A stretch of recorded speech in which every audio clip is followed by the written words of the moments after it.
Blessed are you, Lord our God, King of the universe, who blesses with our and commands us to immerse ourselves in the words of the Torah. Adonai our God, please make pleasant the words of your Torah in our mouths and in the mouths of your people Israel. And may you and our descendants and the descendants of your people, the house of Israel, and all be perceivers of your name and students of your Torah for its own sake. Blessed are you, Adonai, who teaches Torah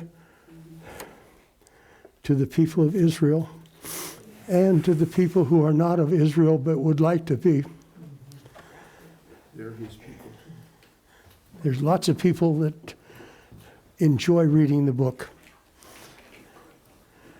I wonder sometimes when I read this and when I hear it, there's a couple places in Psalms where it talks about the word of the Lord being sweet and like honey in your mouth.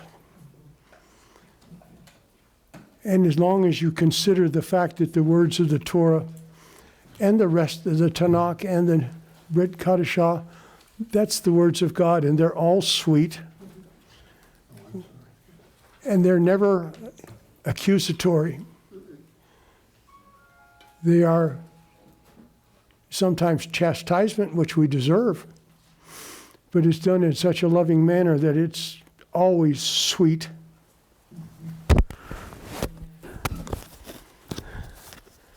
Oh, I'm not used to this. The Torah that we're going to, the portions that we're going to read today,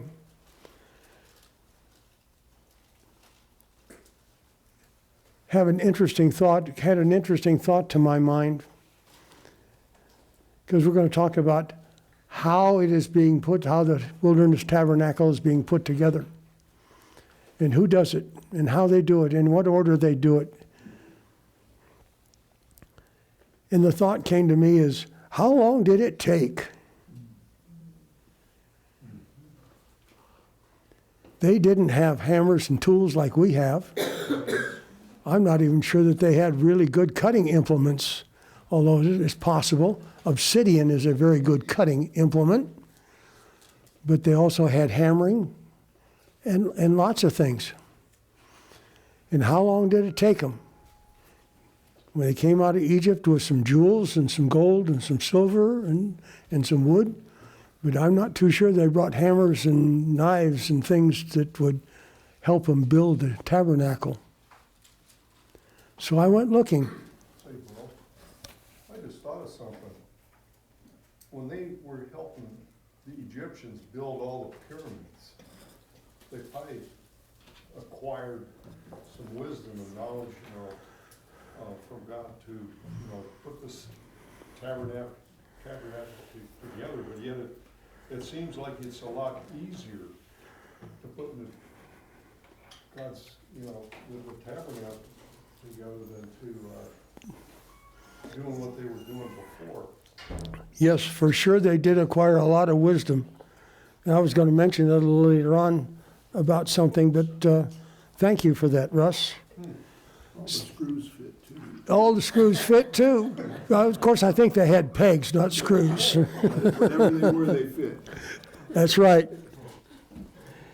So I went looking and find out, get an idea how long it took to build, to make it, and then put it together.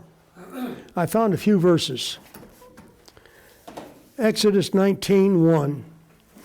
In the third month, when the children of Israel were gone forth out of the land of Egypt, the same day they came into the wilderness of Sinai. So this is the third month.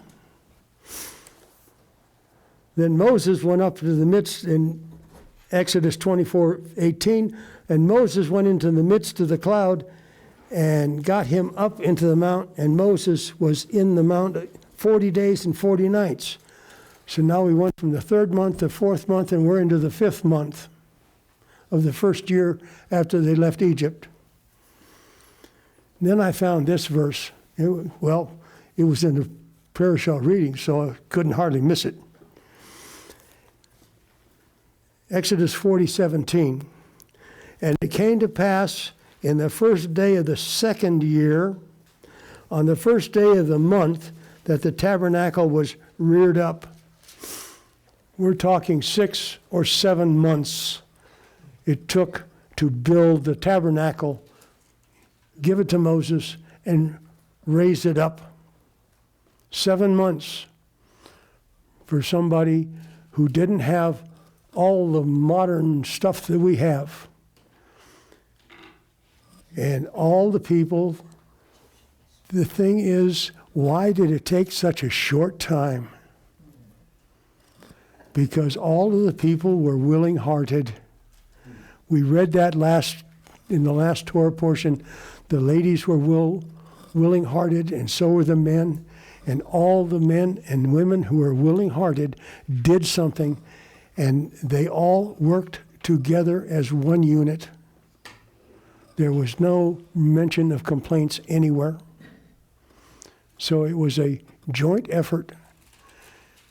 I don't know how many women there were there, but there was 600,000 men. And if every one of them had something to do and did it well, because God had provided 2 gentlemen who could teach and who had knowledge about everything that was going to be made, taught people how to do things, and they were willing to do it. And even though they only worked 6 days a week, they got it done in 7 months, give or take a couple days. Should be a lesson to us.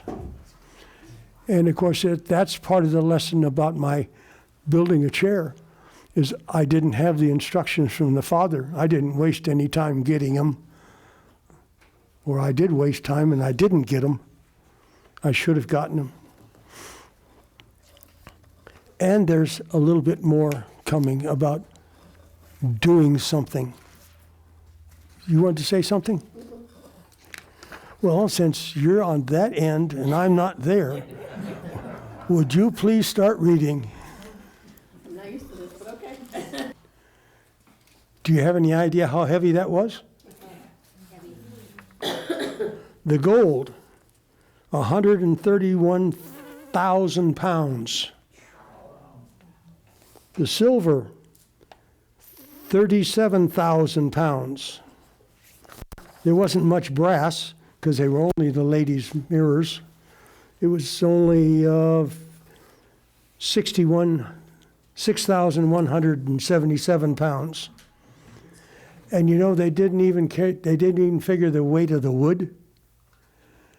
When you figure out how heavy wood is, the stanchions that they had were 20 feet high, they were 18 inches wide, and there was almost 400 of them. I have no idea how much that is, but I know how much 8 2x4s weigh. And now you think this is what went into the tabernacle. That's not all that they took out of Egypt, because there was more. But when they moved the tabernacle from place to place, they had, 12 carts, I believe it was, for some of it, and some of it had to be carried. And what was being carried? All the stuff that was holy, all the stuff that was covered in gold. That was all carried. So I don't know how much of that. What is that? That many tons was that? Oh, I don't even want to think about it. I would have wanted to stop wandering. That went on for 40 years. I would have just totally stopped. But you have to understand that they didn't move every day. There is some comment about that they spent quite a few years in one spot. I think they say 19 years in one spot, something like that. Now, that's the tabernacle. That's what they used to make the tabernacle. Next comes, what did they use to make the priestly garments? Haven't a clue. All the materials, all the cloth, Well, we're gonna get it. yeah, And gold. and gold. And all the other stones. Are we ready? Yes, Okay. From the blue and we may.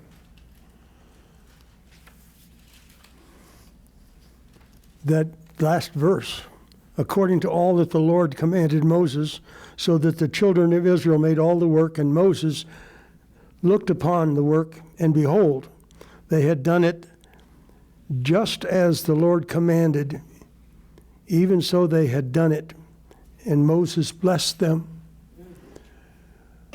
When we get a mission to do something, I'm not too sure we get blessed at the beginning of the mission. I think we get commanded at the mission, and I think we get provided information and the ability to carry that mission out. It's when we finish that we get blessed. And we'll talk a little bit more about that a little later this morning, that you get blessed when it's done, not when you start it. It is awful easy to start something, but it is extremely difficult to finish sometimes, especially when you don't get the Lord's instructions to begin with. Like the last screw, the last bolt. But we do that occasionally too. We get missions and we don't finish well. We need to finish well. Question, Burl. Yes, ma'am. Yeah, I had read a bit of a commentary on this, and it said, it was just comparing this to our culture today and how we don't honor people who work with their hands in our culture, in our society. And, you know, like, this is just so beautiful of the talent and the skill that all the people were given by God and how they were honored for it. it's true. It is that's absolutely true. In fact, when I went to high school, actually when I went to middle school, which is between grammar school and high school, we had shop, we had drafting, we had welding, and woodwork, and drawing, draftsmen, and we also had music, and we had cooking. I didn't get that somehow, but we had all kinds of things that were labor intensive, if you want to put it that way. And then along came the information generation. And we don't like people who work with our hands anymore. In fact, you don't even like to shake hands with somebody who works in steel or coal or whatever. They got all kinds of calluses on there, and it's rough and it's sort of sandpapery. And then you want to wash your hands afterwards. You're right, we don't think very highly of tradesmen. But then again, go out and hire a plumber. Or get Russ as an electrician. I imagine he has a decent wage. Sometimes. Well, whenever you work for us, we're blessed, and we bless you too. I know that. So you're right. We don't like people who work. One thing that we didn't mention very much is they took gold. Oh my. They took gold and hammered it and cut it and made wire out of it. Thread. So we have taken a metal, a heavy metal, by the way, and done something with it because it is very malleable, and made thread out of it. And as with the thread, it would bend and not break. I'd like to see someone try and do that. I have played once upon a time with gold leaf, where you take a sheet of gold leaf that you blow on and it disappears almost, and you take cotton or cotton swabs and you dab it on wood to make a gold finish on picture frames, for instance. But I have never tried to make string out of it. I'd like to see that. So there was some talent in those people that the Lord gave to Bezalel so that he could teach people how to do that. So now what we're going to do, the tabernacle is in Moses' hands.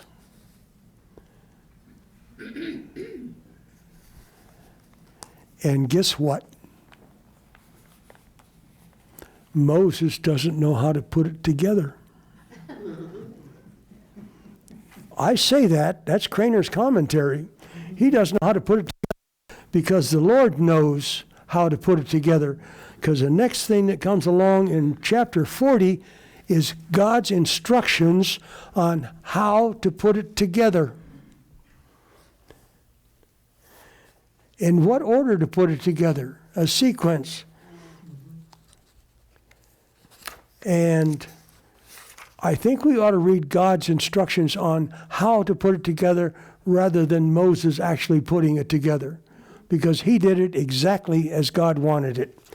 So if someone could read starting at verse 1 on chapter 40, God's instructions to Moses, the work. Interesting thought about the word finished. I decided to go looking for finished in the Bible. And I found out that finished wasn't the only word that indicated something being completed. And completed is another word. Another one is I've done all. And I thought this would be a nice place to look at what finished means. So I went back to the first book of the Bible, and Genesis chapter 2, starting at verse 2, it says this: God completed on the seventh day his work that he made, and he ceased on the seventh day from all his work that he made. Then God blessed the seventh day and sanctified it, for on it he ceased from all his work that God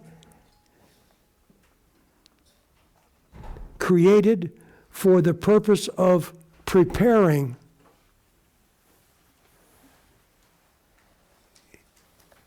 Sort of got the idea that this creation was a preparation for something.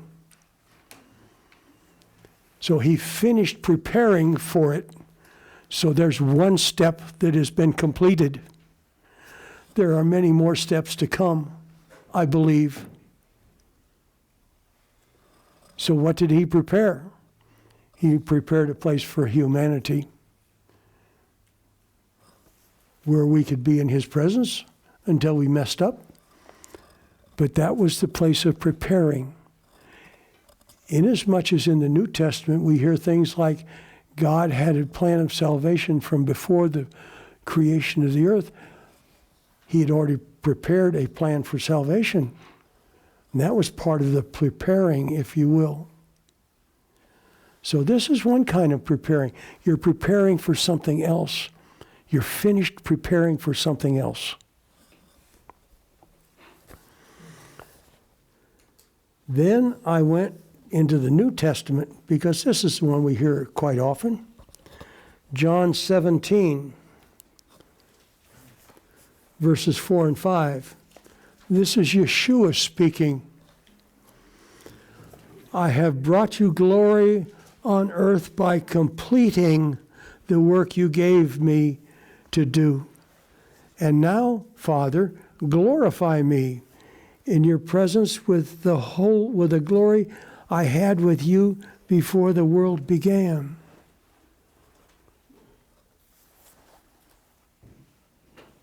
This is what we call the priestly prayer. I want to talk about Kroener's commentary for a minute, if I may. John 17 is a prayer, but it was said in the presence of his disciples. Because when he finished this prayer, they went out and they crossed Kidron Valley and they went into the garden, which is Gethsemane. So this part of John is recorded during the Seder, actually after the Seder meal, but it was stated in the presence of his disciples. So he has told his disciples, this is him telling his disciples, hey, I've finished doing the stuff that involves you.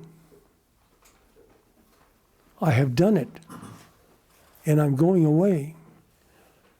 But we know that is, his going away is the start of something else again, because he rose from the dead and sits at the right hand of the Father. And he has a job up there that he has been given. So he's still working for us, if I can use that terminology. So this is a finishing and a starting. And then there's another one from John that involves finishing. And that's John chapter 19, verse 30.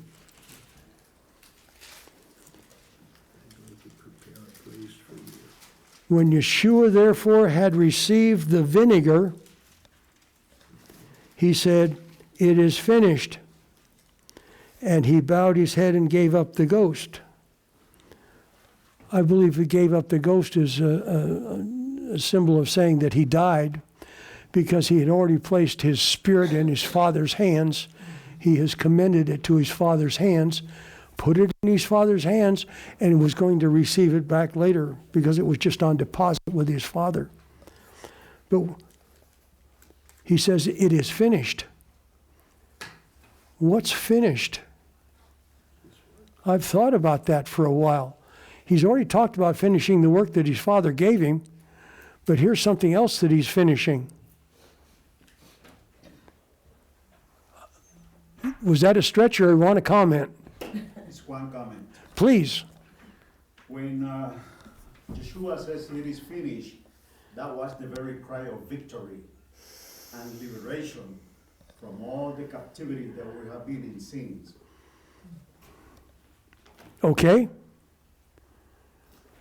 That sounds good. Can I express another thought? Yes. I remember Psalm 69. Psalm 69 is a psalm by David, and it has an awful lot of messianic notation in it. And in verse 22, it says this: "They put gall in my food, and for my thirst they gave me vinegar to drink." And John says, when Jesus therefore had received the vinegar, he said, "It is finished." One could say that he had finished this last prophecy about his first coming. He had finished a prophecy from the Old Testament about his coming. There's another important one. John 14:3 Please.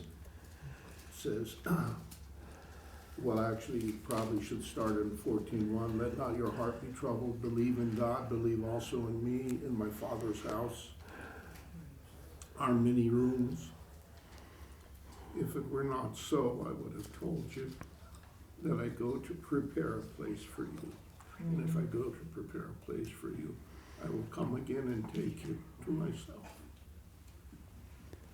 So far, we've only talked about 3 or 4 places.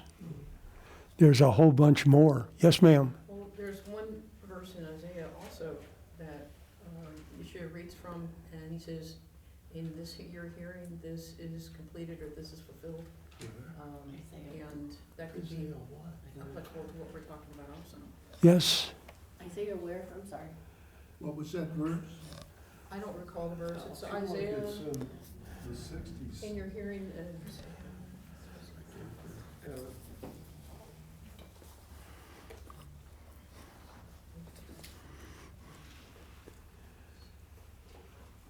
And I'm not sure where it is either. And I have one more.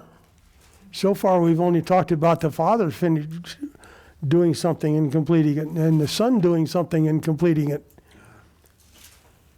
Here's a thought about us. In 2 Timothy 4:7, Shaul says this, I have fought the good fight. I have finished the race. That implies that if you're a racer, that implies that you practice and you work out. And it's not something you do once and then quit. It's something that's a lifetime activity, if you will. I have kept the faith. Isn't that a statement for what we should do? Shh! I like being retired a little bit. I only have a couple bosses, and the closest one is my wife. I don't think you ever retire. And you're right. I don't find a single place where it talks about retiring, with one exception. The Levites, when they're 50 years old, they stop working and having tasks in the tabernacle. However, they go to teaching. They stopped their formal task. Right. They didn't stop their task. Right. They continued to give wisdom and instruction. Right. It's Isaiah 61 and repeated in Luke 4:16 through 21. This part about That's what. Isaiah 61 and Luke 4:16 through 21.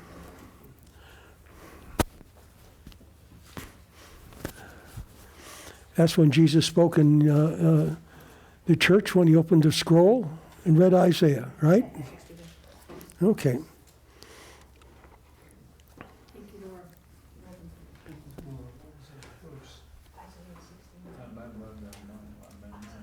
Okay.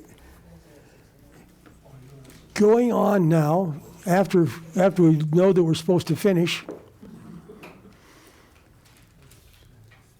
the tent has been erected. It hasn't moved yet, but it's been erected. And now we get a foretaste of what's going to happen and how it's going to happen. Starting in verse 34 of chapter 40. Then a cloud covered the tent of the congregation, and the glory of the Lord filled the tabernacle. And Moses was not able to enter the tent of the congregation because the cloud abode thereon, and the glory of the Lord filled the tabernacle. And when the cloud was taken up from over the tabernacle, the children of Israel went onward in all their journeys, not some of them, all their journeys. But if the cloud was not taken up, then they journeyed not till the day that it was taken up. For the cloud of the Lord was under the tabernacle by day, and fire was on it by night, in the sight of all the house of Israel throughout all their journeys. I like that. I like the fact that it says journeys there instead of wanderings, because they didn't wander. They followed the cloud. Wherever the cloud went, that's where they went. It was a journey for them in many respects, a physical journey as well as a spiritual journey. So,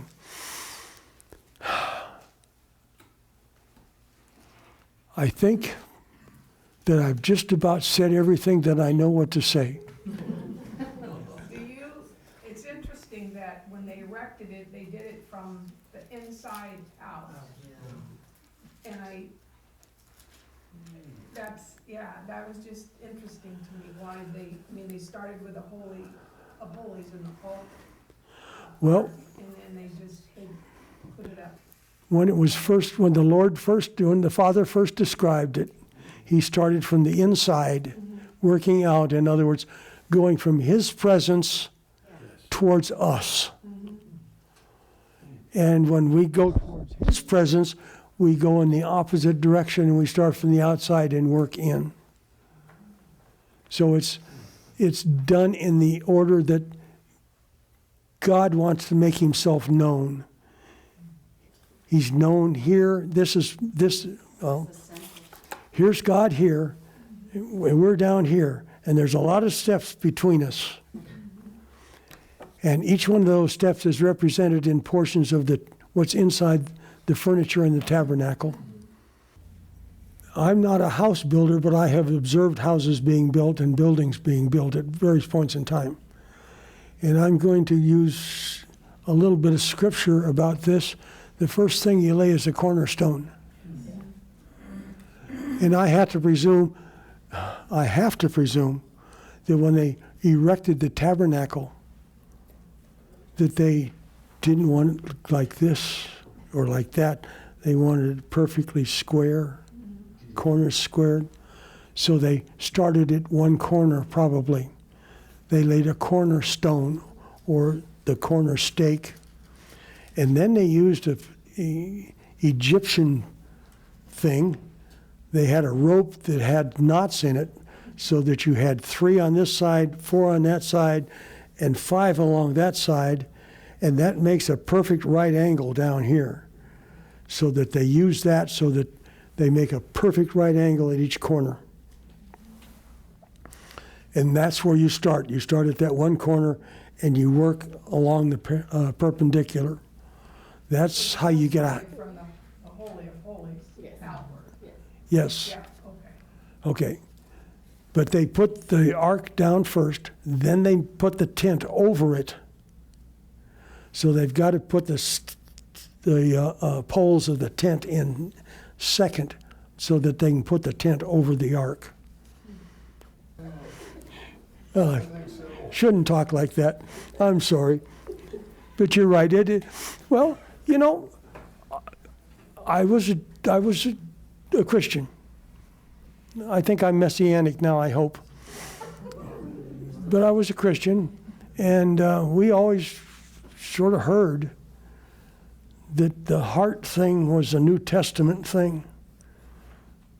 That's when the heart came in and things were done with the heart. But the more I read the Old Testament, including the Torah, there's heart in there, right, left, and center. It's all done with the heart. And you're right. It starts with the heart.